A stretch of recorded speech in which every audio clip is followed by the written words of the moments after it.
Good morning. Today we are going to see the working of cathode ray tube, that is CRT.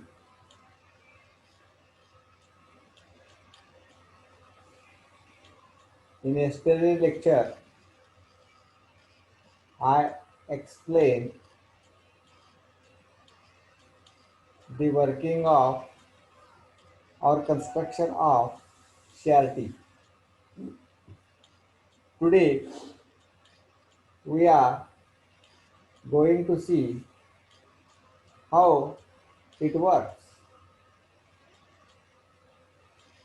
Construction of the filament is already also we have seen by giving a simple example that wound a number of turns of the copper wire on the pen or ball pen and take out the ball pen from the outside. Then what is formed in Marathi is called as vetoda.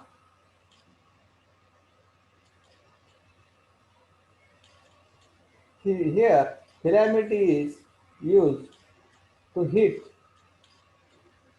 the electrons, to hit the cathode, to hit why cathode is heated? To emit the electrons from the cathode.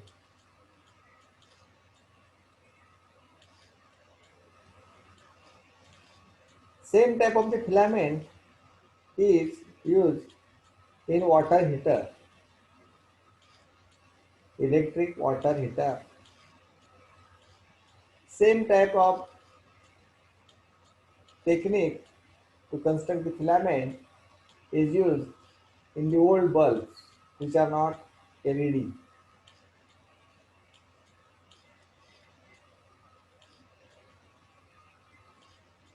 Next part of this filament is there, cathode. Cathode means which is full of electrons, and anode is full of holes. Cathode is full of electrons means having more negative charges, and anode is having more holes means it is having more positive charges. This is the concept behind the anode and cathode.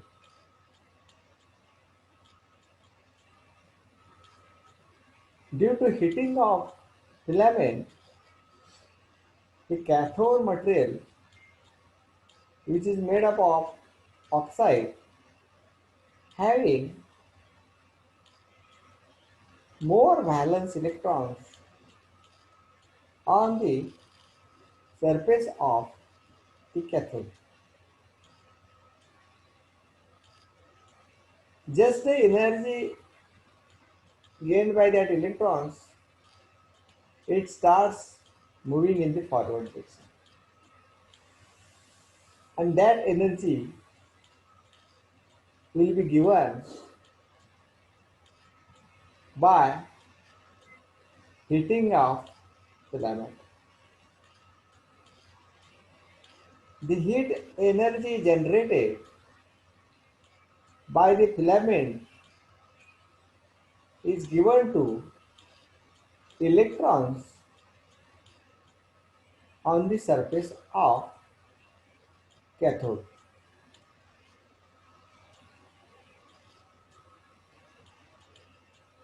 Then, how much heat energy is given by the filament, depending upon that, that much electrons are emitted by the cathode. Let us suppose we are given only 1 volt, then only 10 electrons will be emitted from the cathode. If we give 10 volt, Then due to heating, for example, I am saying, so to understand this cathode oscilloscope or cathode ray tube, here we are going to see the construction and working of cathode ray tube.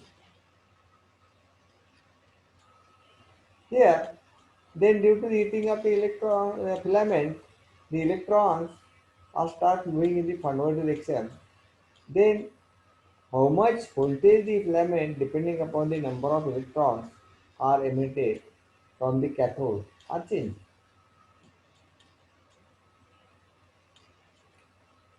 Okay, up to this point, working of the two elements is clear. What happens to the next? Suppose 1000 electrons are emitted by cathode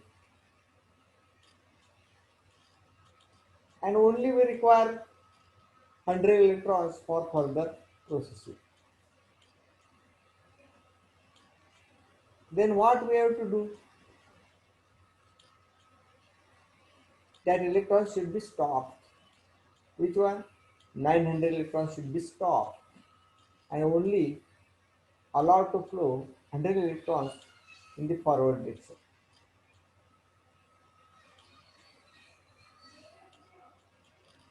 This is done by control grid. Now I ask you a question. How control grid works? How we are going to stop the electrons coming from cathode? I will give you I will give you one clue.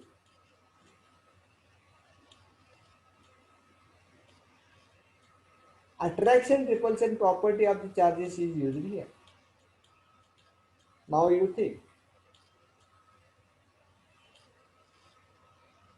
for a moment. Here, what we have to stop? Electrons.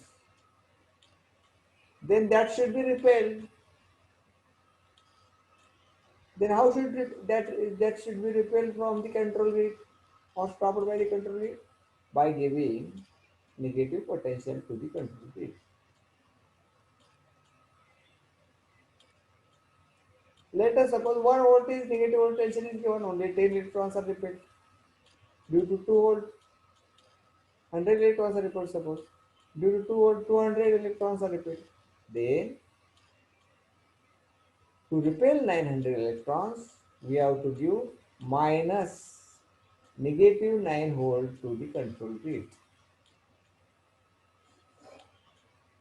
Due to that, all 900 electrons repelled back are stopped by the control grid due to the negative potential and negative charges and electrons, and only 100 electrons will be moving in the forward direction.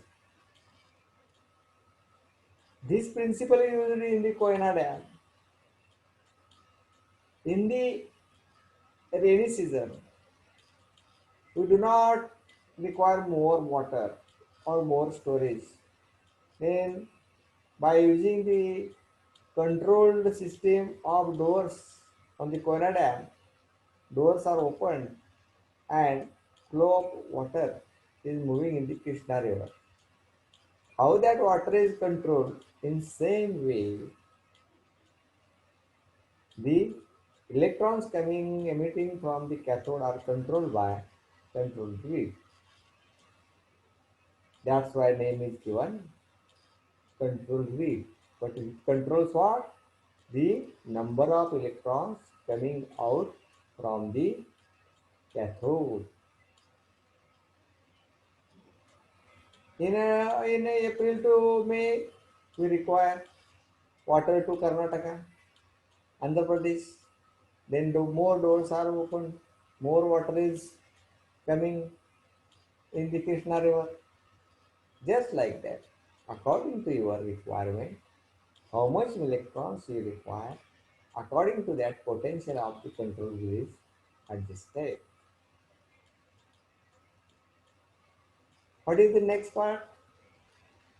That is the accelerating anode. Here name comes anode. Friends, that means there should be a positive potential. Now, I will ask you a question. As it is name is given accelerating, electron coming out from the control grid is having a suppose 1 meter per second velocity. To accelerate with the more speed, what we have to do? Think on this. What we have to do? Friends, think on this. We have to apply positive potential to the accelerating anode.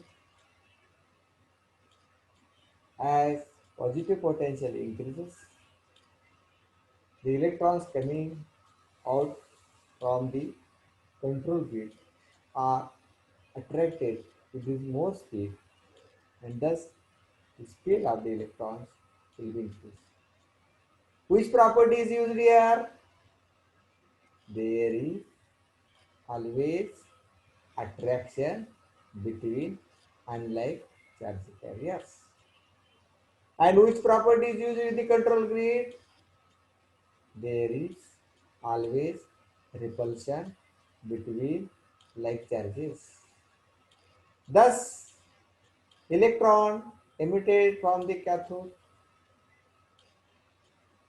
are controlled by the control grid and accelerated by the accelerating anode. But what happens to the next step of this electron process further? What is the process of the next fields? We are going to see in the next lecture. Thank you, friends. Thank you very much.